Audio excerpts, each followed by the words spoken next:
right, Assalamu alaikum. Good afternoon, everybody. We are back with another episode of TMUC Talks, and this time around, we are going ahead with an academic discussion, a little bit of discussion on how student support is redefined over the last couple of years. We are inviting all higher education professionals and experts to please join TMUC in these very important talk series that we do. We try to do them every Friday. So if you have to park in your calendar, you could do so for every Friday around 3 p.m. is when we go live with our TMUC talk session. Now, today's topic is something which is really interesting. For those of you who would be joining us live, we are right now live on our YouTube channel, on our Facebook channel, on our LinkedIn channel, and also on Twitter. So you could watch this at your ease. For all the students who might be also watching us, they could also catch this session later. But this particular session is particularly important for you as an academic practitioner when you are dealing with students in whatever role you are dealing with in students, be it a coordinator, be it a career counselor, advisor, be it a faculty member, be it as the head of department or as the dean. Or even if you are managing a student's progress in terms of some support staff, then this particular session is extremely important for you.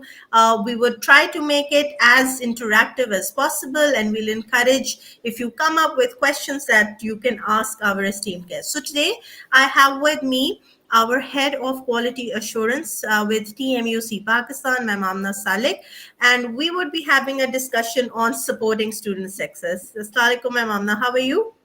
Walaikum assalam, Noor. Thank you so much. I love engaging in these TMUC talk sessions because it actually helps us to connect with our audience and talk about really key issues. And I'm really happy that we're talking about something really, really important.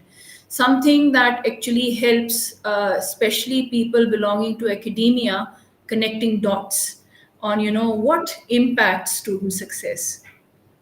Absolutely, and that is very important. And I loved how you have said that we are connecting dots. We are also academic cycle wise. We are also at a point of time where a lot of new sessions have started off. Also, we are at that point where a lot of semesters have ended, and students and faculty members specifically, and the program coordinators are also at that point. We are replanning and redesigning for the upcoming sessions as well. So there has been always a lot of talk, and especially the last couple of years, we see that the entire student support processes, they're now calling it as redefined. It was initially called as a definition, but over the last couple of years, what we have seen is that how we are supporting our students and how we are going beyond and how we are brainstorming also as professionals to support that delivery. That is something which is very important, and that is going to be our focus. So my first question to you, Ma'am Amna Salik, is that what has been a trend and how has this entire student success and the support that we are offering to our students, how has that been redefined? Well, I think one of the things that we need to understand is that, we have created departments, when we are working in an educational setting.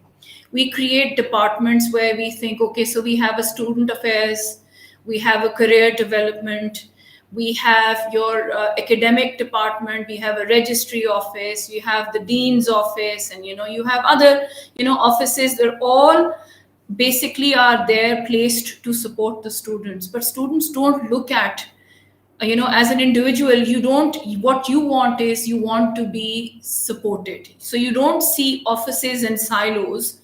As a student, what you want to see is who's going to be helping me around, who's going to help me get to, how I start my program to the end. And there are really six success factors yet that one should consider when we are talking about redefining how we can support students. And it's no news, but it just helps us to think of it as professionals. What are the factors that we need to consider when we are thinking of the kind of support our students need. Obviously, we need to make sure that we give the students a direction. That's key. Then something that, so that our support systems give students a focus. We obviously, we're here to help them you know do well in this academics and their studies. Then it's really crucial that our environment is nurturing. So the ecosystem that we build around them, that's nurturing, that's caring. And then, how are we engaging them? So it's not just the academics, it's also about the campus life experience that we are offering.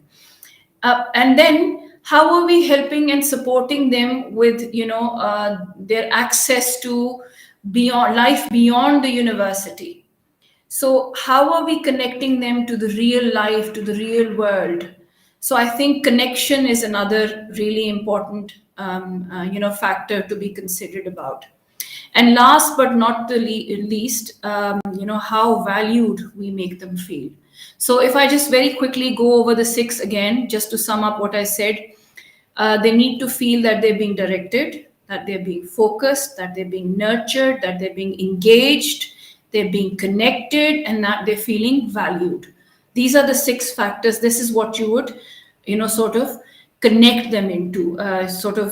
When I was talking about the dots, these are the dots, that we need to consider. Absolutely. And I've just put it for everybody's reference, also for those people who are watching us live and they're also taking their notes live with us. So, this is what we're talking about. We're talking about how are we supporting students' success processes and how are we connecting the dots. And just some ideas around, what kind of value propositions are we bringing on the table. Generally we speak about just providing support, and by support you would mean that we're ensuring that they're taking their assessments well, we're ensuring that they're doing their practice sessions well, we're ensuring that they're sitting through their classes, their attendance is mandatory.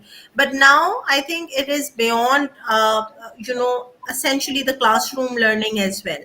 And when we're speaking about what kind of exposure these students are getting, that is very important. Ma'am Amna, the thing that I liked the most about here are the first three things that you would uh, that you have put out here. So directed, focused, and nurtured.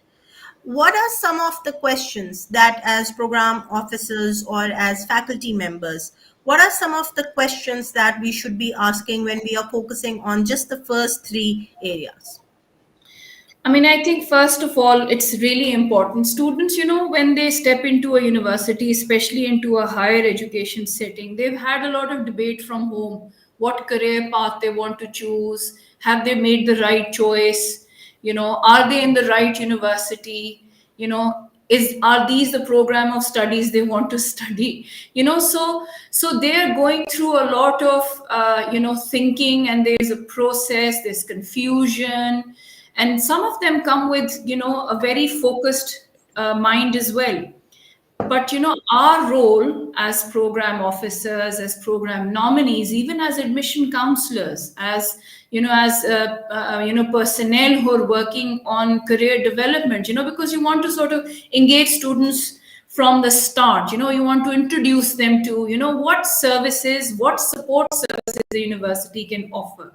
And I think the kind of conversations and the questions that they should be asking the students is this what you want to do?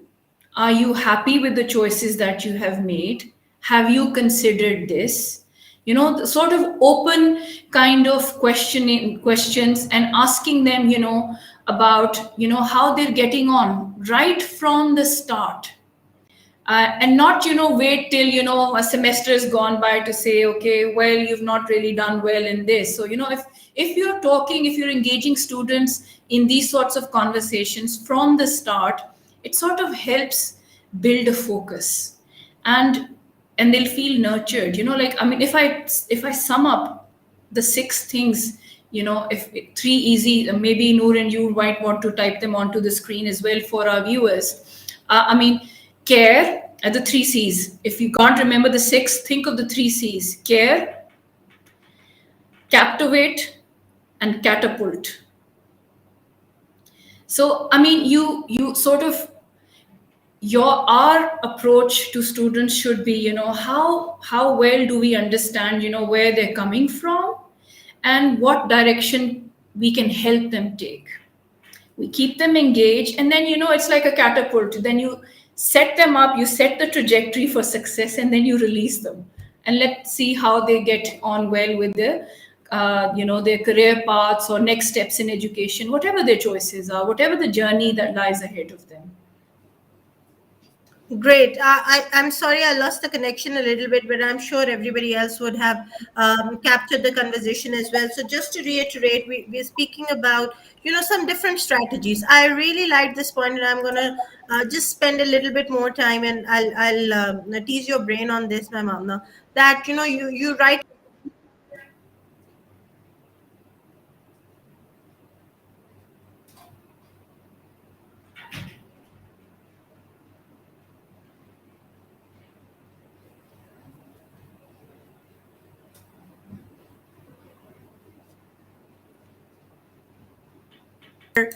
Sorry, can you hear me?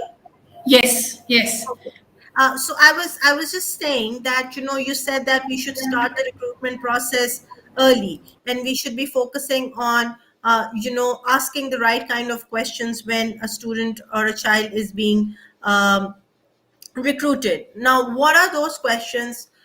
Who is going to ask those questions? It's extremely important. And then the faculty then reiterates and keeps asking it again and again.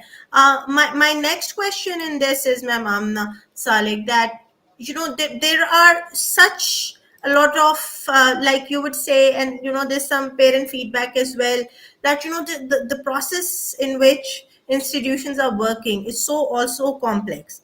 There is some responsibility that the departments have, the academic departments have. There is some qualification, especially in an institution like ours, where we have transnational education, where you are also reporting to an external partner as well. So they have their processes. Then there is a career development. How does a student navigate through all of these?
Yes, can you hear me, Ma'am Amna? You are unmuted. You can talk. No, we can't hear you. Can you unmute yourself from the screen?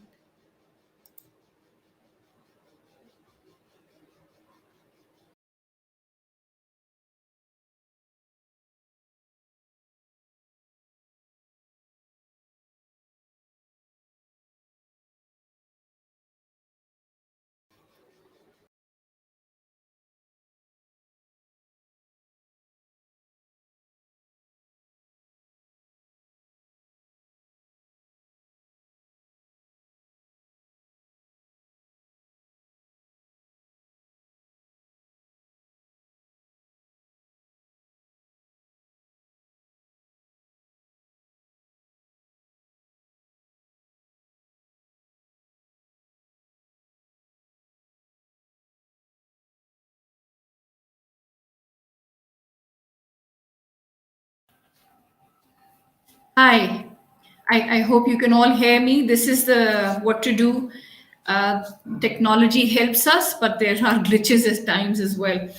So just picking up on threads of conversation and the discussion that we were having. Um, the kind of conversations that especially people who are dealing with students on day to day. So how do we help them navigate? So it's your faculty, and especially our program nominees, who are dealing with our students on day to day, who are engaging with them, who are following up on their attendances, who are communicating and coordinating their schedules. I think those personnel play a very key role in making sure that you're having conversations not just that are focused on their curriculum or the subject, but extending to how they're getting on, how are they feeling, what are the kind of support and help that is required by them. So I think it's especially people who are supporting a program delivery overall. They play a key role in helping us navigate through, helping the students navigate through a very complex system. Like I said in the beginning, it's about how we need to help students connect with each of the departments, that somehow over time, to give it a structure, to give it an organization, we have departments working in silos. So while the departments may try to reach out to the students, it doesn't always work well. So you always have people like, at TMUC, we have program coordinators and managers who liaise and who can help the students connect, with the different services, support services that we have set up for them. So that's about that. I think another very important factor for us to consider, when we talk about supporting student success, is the kind of accessibility and comfort that we create for students to be able to approach us.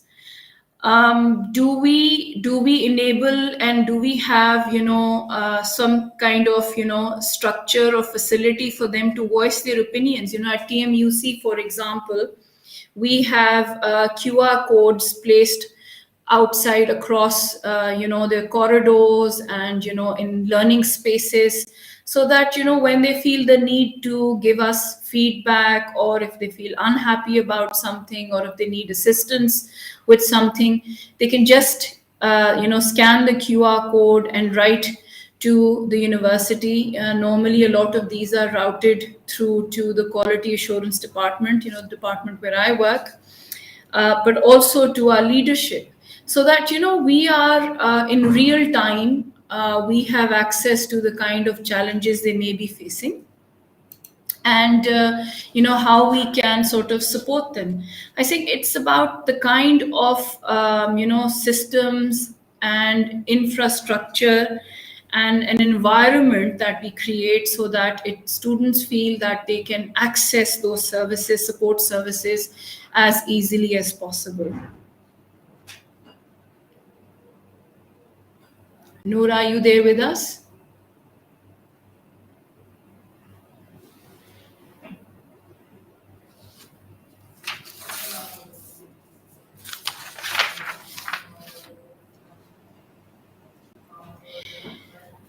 So, how do we hold students accountable? I think we've had a question here. Somebody's asking how to hold students accountable. It depends. How do we want to? What accountability are we talking about? Are we talking about how they're engaging, how they're attending, or how they're performing academically? It's all interconnected. For them, the students, when they come to a university, they want a full-fledged campus life. They want to have a well-rounded experience. We've grown up listening to this phrase about having well-rounded experiences. So a lot of students, they may come to a university and their only motivation may be to have a good healthy campus. where they can interact with other peers, build a repertoire, engage in, activities like concerts or, visits, and, other campus-based, events. However, obviously, we're here for a purpose. Um, the biggest success factor of any university is their employability rate, and to be able to create that system, where we are creating the right kind of balance in, making sure that they're meeting the requirements of the academic delivery, as well as giving them the kind of campus life exposure and experience that prepares them for life outside of an education setting as well. So it's about creating that kind of balance. To what degree do you hold them accountable? Yes, you want them, attending regularly. You want them to, be punctual, because at the end of the day, it's these kinds of work habits and ethics which are going to help them in next stages of life. And additionally, we know there's a lot of research that, attendance is directly correlational to your academic prowess as well. Hmm. So you hold them to account to, what is required of them in terms of academic delivery, and, their assessment submissions and their contribution to a classroom, that you hold them account to. But, there is, like I said, there is a balance. You need to make sure you're giving as much as you're asking them to sort of be accountable for as well. Absolutely. So I am back after a lot of technological That's all. errors, but we were able to restore it, and I could still hear you, but somehow my system wasn't responding. So yes, so I agree with you, Ma'am Salik. I could listen through the whole discussion as well, and I completely agree with you that we need to hold students accountable. But as a career development person, I would share my feedback with all the people who are joining us, that there are certainly students who want to set a very high benchmark for themselves. Now, in their opinion and in their construct, they're not really sure as to what that benchmark should be. And I guess a support structure that career advisors or program coordinators or program nominees or the head of departments or the dean should be focusing on is that help them in setting those benchmarks. Imagine that the benchmarks also keep improving from time to time. It's not something which is very standard, and you also need to grow as a professional in providing those support services. So once you have those benchmarks set for the students in their journey, then we can actually say that, okay, now we have created awareness and we have created that enabling environment for you. Now is the time when you should also hold yourselves accountable. One thing, Ma'am Amna Salik, which has come through the recent past as well, and what we have seen really evolve globally is, and there's lots of research also that is done on this, is that how do we help students in building peer support networks.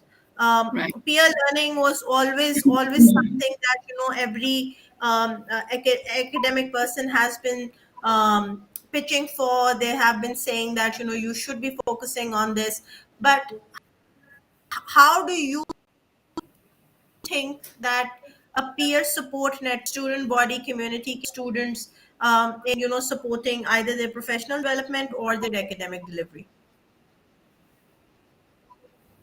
I think it's really, really key that, we help students do that. And, a lot when they're young, as young learners, we help them create, we do group work, collaborative learning opportunities, pair work, peer reviews. We give them a sort of an educational setting in the classroom that actually prepares them to be able to, as they grow older, have an evolved level of peer collaboration and a peer network system.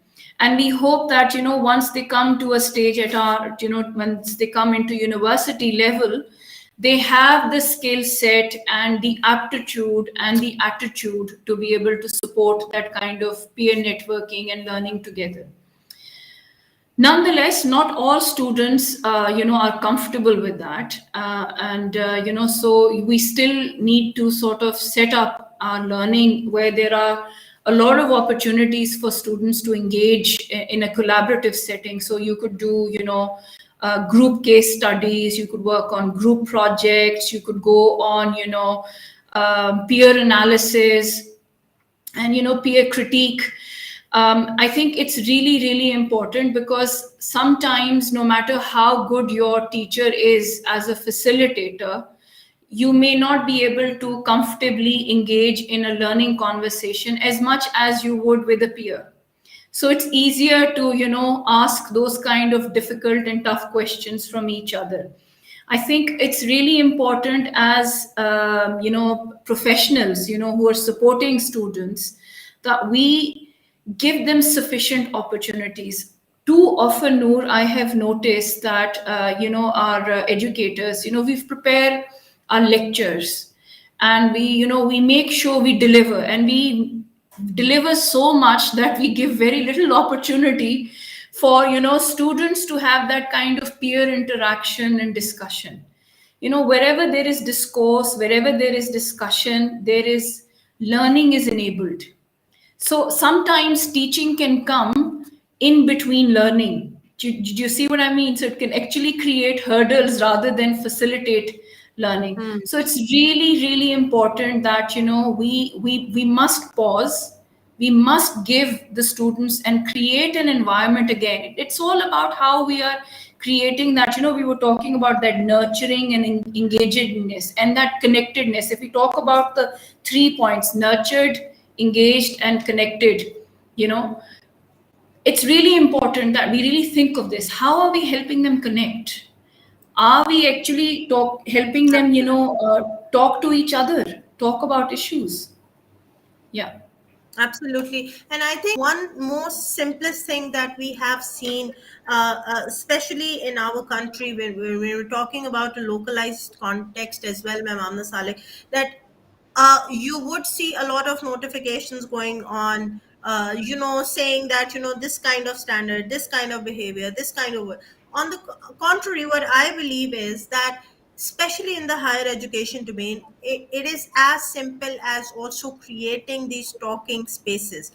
Just creating, it is very simple. It's just like, if you would want to encourage some kind of talk in which, these peers could come together and brainstorm on an idea together, then they need to have those breakout rooms. I think a lot of the infrastructure development that needs to take place at higher education institutions also should, follow some global trends. We do follow global trends in terms of, what kind of research papers that we should be Yeah. writing, what Yeah. kind of Yeah. course curriculum should Yes. we be developing. Yes. But when it Yes. comes to the basic things in which we are creating an enabling environment, how many universities would you know of, in our opinion? And this is a question to all of the people who are joining us, who would encourage students to sit in breakout rooms, who would Yeah. have a culture of innovation, where there would be some kind of discussions around the topic of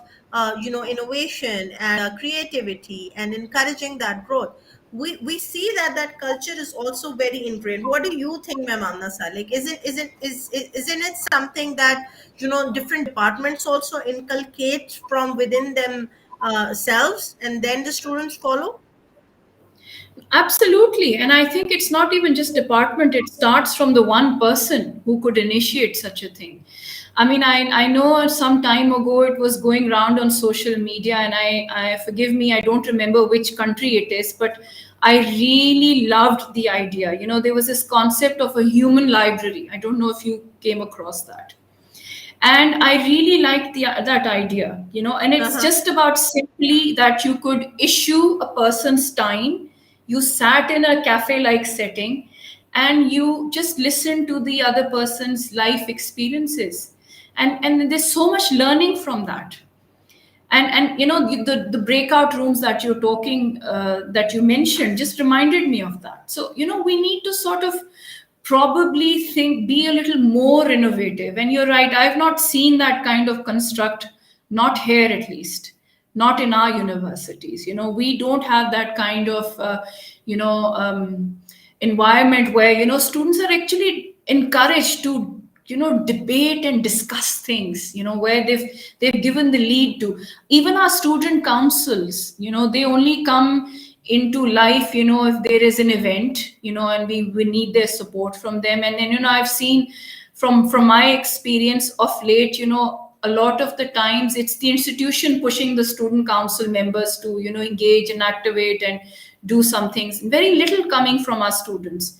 Maybe post COVID, we've had the kind of challenge. I don't know. Maybe it's because of that. I don't know. What do you think, Noor? Do you think COVID has impacted this kind of, relationship and attitude? I would no. I think it's more of a behavioral change. I think COVID just Hmm. came as an excuse. We are so well connected either ways as well. You and I are sitting in the same office building, but we're having this Hmm. session over technology, right? There are people who are watching us, and we're connected on 5, 6 different platforms, and that is a space where we are creating that kind of a culture in which these talks should be done. Yeah. So I believe that if you have the grit in you that this is something that you have to do, it should be done, COVID or no COVID. But having said that, Ma'am Amna Salik, I'm just putting this strip in the front of these 6 elements that you spoke about in the beginning. And I believe that nurturing also has evolved. Hmm. Our involvement in a student's journey, just like we would say that we often talk about how the schooling, as a particular area, is one area where you would have a particular gender teaching a lot of courses, a particular gender, females Yeah. to be exact, Yeah. being responsible for creating that nurturing environment. With a high school Hmm. setup, you take a kid out of a schooling environment into a college, it's a mix, but in a higher education setup, it's pretty much 50%. There, Right. then, is a certain level and a certain expectation of nurturing. And Hmm. how do we nurture these students? So I do believe that you have some tips on that as well, as to what kind of questions should a program coordinator or a faculty ask students when we are talking about nurturing. We're here to share these tips so that we can support. So I'll really like your thoughts on that. Yeah. And I think there are not kind of complex questions that one needs to ask. So when, a nurturing environment are very simple questions. So, for example, so how did you get on with your lesson today? Are you feeling comfortable in this course? Do you think you'll be able to submit the assignment comfortably? What are the challenges you are facing? So it's these are just open-ended, simple questions on, possibly just how are they getting through the day. And they don't have to be any you don't have to be a mother, or you don't have to be a female of gender to be able to be asking these questions. It's about making sure, like I remember you and probably have experienced this. I've grown up experienced this as a learner. At the whenever through the lesson, the teacher would keep asking us, so have you understood? Do you understand? you know is this a nurturing question? I think not. I think So not. I think not. you know I and agree with you. like, yeah. And so here on campus, so are you submitting your assignment on time? It's not a nurturing question. So you have not been attending classes. Why? Is not a nurturing question. So it's about how you are actually going to phrase your question. So it could be like, I've noticed you've not attended several lessons. Is everything okay? How can I Hmm. support you?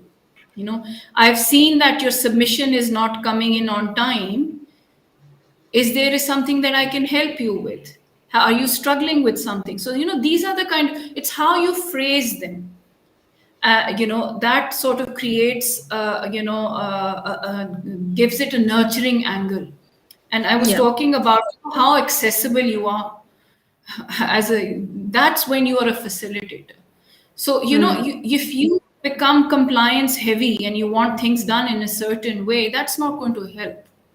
You have to Yeah. think of, like I said, a balance between, if you expect them to do certain things, what is the kind of support you're giving them?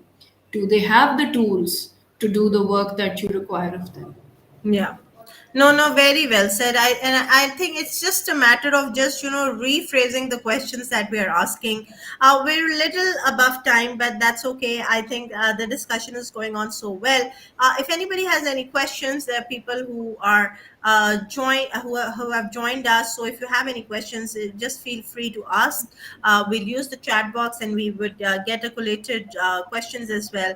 We will have definitely a recording of this also available. So if you would keep on popping to our YouTube channels or to our Facebook channels, then you would find the recording there as well.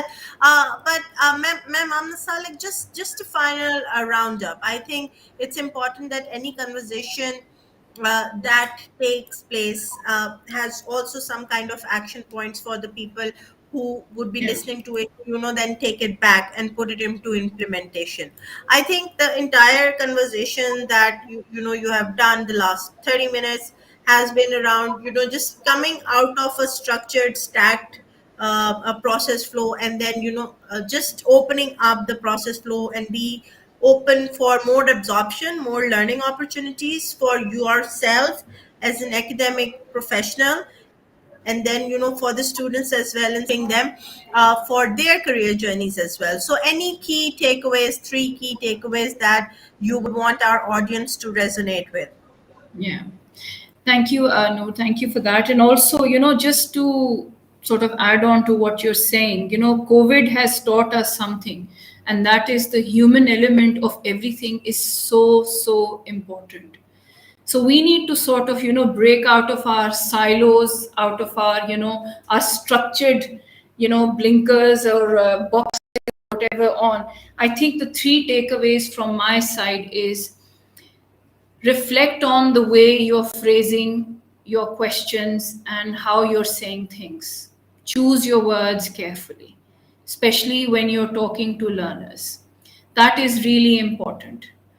Another thing is, make an effort to reach out to the learners yourself, because the learners may not have the confidence or the language skills, or may not have developed the trust level to reach out to you yourself. So try to reach out to them as much as possible, not just for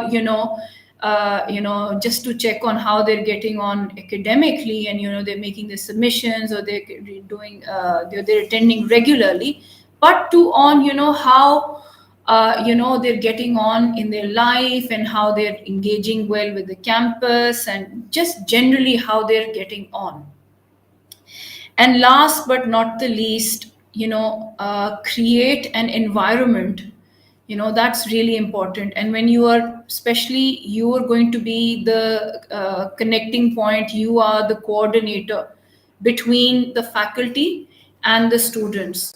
So make sure that your faculty also feel well enabled, and that they have the kind of, they're creating the kind of structure which gives the students to have that kind of peer collaboration, networking opportunities. So I think these are the three things that I would like to say to you. No, absolutely. And, very rightly said. So, just before we close this session, choose your words carefully. I think very, very important. Reach out to learners yourself in relatability, in just coming down to their level, and making sure that, you make the first step to make things comfortable. And then the learners then to look up to you as, people who are in charge. And then the last, most important, the one that we have discussed in a lot of detail, I believe, that create an enabling environment. So this has been something which is really, really nicely put up.